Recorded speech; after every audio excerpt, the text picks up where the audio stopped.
sunny skies.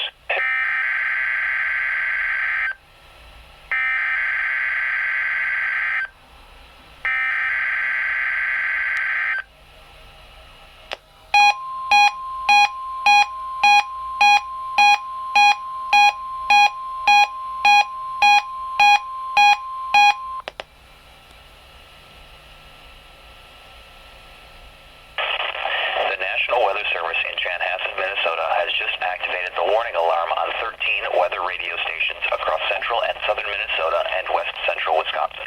During dangerous weather situations, these specially built radios are automatically activated to warn for the hazard.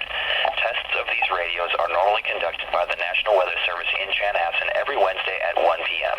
If severe weather threatens the area near the normal test time, the test will be postponed until the next good weather day.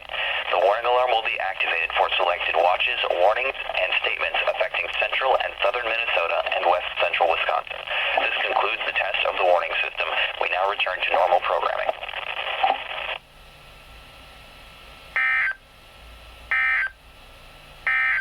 Now the forecast.